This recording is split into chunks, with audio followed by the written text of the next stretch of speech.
Hello everyone, so today I'm going to be doing a video on me finishing Roacutane. I told you I would do this in my last Roacutane video. I did film this before I actually left for my trip, but I think in the end the footage ended up being really bad, so I'm redoing it now after my trip, and it's been longer since I finished. I finished Roacutane in August, I believe. It was before my trip. I honestly thought that I would have to do another month's worth in Ecuador, but I didn't, which I was shocked with. I thought I would have to carry on. I had to have one main pregnancy test before I went because, you know, just to make sure. So did that and I was set to go. The doctor kind of didn't warn me but said that if my face, you know, acne came back in the next month or something, come back. So I think it can sometimes come back, which it thankfully didn't, which I was super happy with. I was rather surprised that my face didn't break out at all or acne didn't come back when I was away, because I didn't really get a chance to wash my face a lot. There was loads of dust, loads of sweat, loads of sun cream, loads of dirt.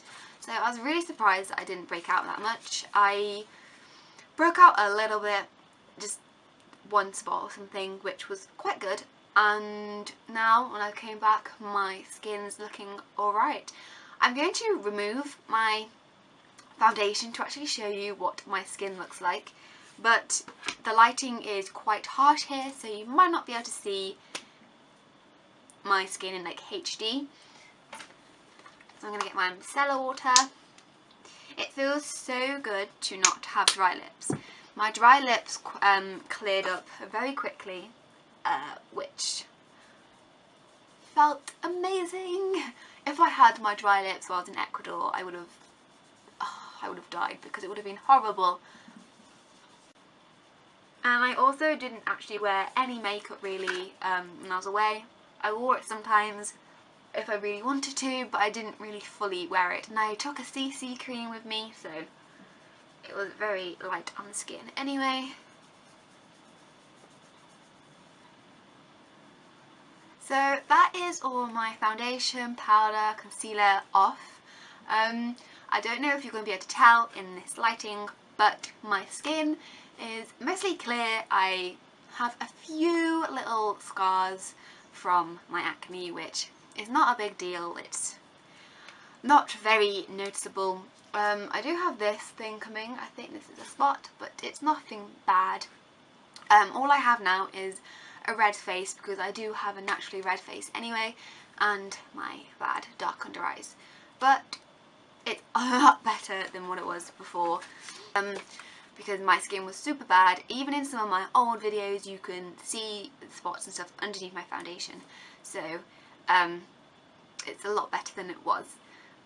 My skin, I think, is overall really improved because the Roacutane reduces your oil anyway by like 50% or something, but I feel like my skin has actually kind of improved like its oiliness anyway, like it's not as oily. Oh wow. So it's actually not as oily as it used to be, which is pretty good, and my skin is more drier, so I just need to put more moisturizer on. But I think overall it's not as oily, which is great. I thought it would maybe come back after the tablets, but it hasn't, so that's cool.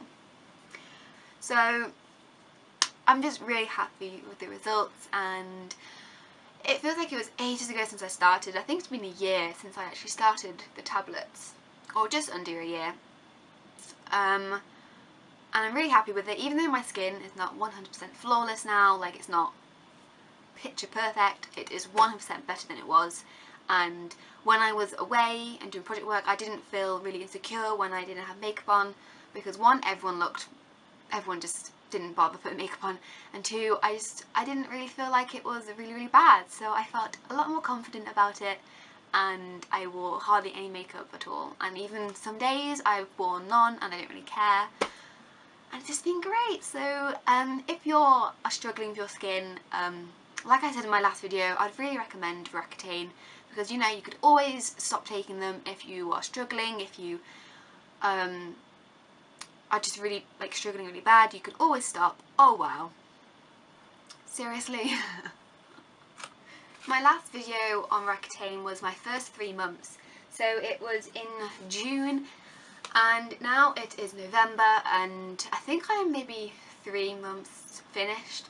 And if you want more information about Roacutane itself, or my views and just talking about it, then check over on that video. I've put the link down for you. But I just want to say I'm really pleased with the results, and I really recommend people trying it. Someone on our trip who has acne herself said she's going to try it when she comes home, so woo! So I quickly moved over here because I realised that I was being blinded and you couldn't see my face, so I really apologise for the previous little bits of footage. But I wanted to show you some of the products I've been using throughout my treatment, and ones that have helped me. So the main one I have for you is Vaseline. Now, your lips just get destroyed, really get just damaged, and I've had loads of lip balms that I've used throughout, and this has always been the best one. I also have had to use it for my nose because I've got nosebleeds, so I've just had to like stick it up my nose, which is a bit gross. But this is just a lifesaver, and if you're starting it, buy this straight away, you will not regret it. So Vaseline is amazing. I then have 3 moisturisers to share with you, which I've used throughout. Well, first one is Cetaphil, which this is the one that they recommend. It's a moisturising cream, high tolerance for sensitive or dry skin, fragrance free, and it's non-comedogenic. This is just a really thick moisturiser.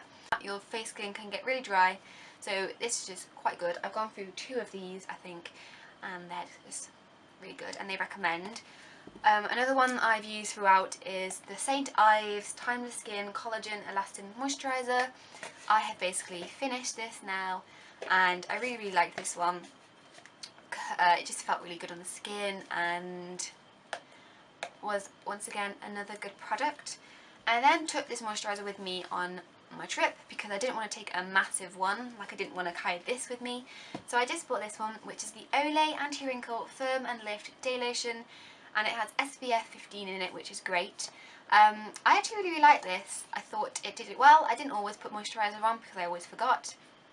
It has a weird smell to it, which is a bit weird, but I quite liked it, and it didn't break me out. It didn't, like, it kind of made my skin moisturised, and this is when I was not on my tablets, so it was a good moisturiser anyway. So this one, and I recently bought a new one, so I'm excited to try that one as well. I'm going to finish off with a, what's it called, like a face wash, and it's once again a Cetaphil, and this is a gentle skin cleanser, face and body. It's for dry, sensitive skin, and this is just really natural. It's fragrance free, soap free. I really liked this. It's like a white texture. It doesn't foam up or anything. It just feels kind of medically a little bit, like it kind of feels like it's doing a good job. It doesn't feel fragranced or perfumey, so I quite like this because I always get a bit scared using face washes because they always break me out, so I always get a bit nervous. But this one is really good, and I really liked it, so I recommend all these products because they helped me. So I hope you enjoyed this video. If you have any questions, feel free to message me or just ask me, because I will help, and just want to help you. If you have bad skin, I want to help you out. So I will see you in my next video. Bye!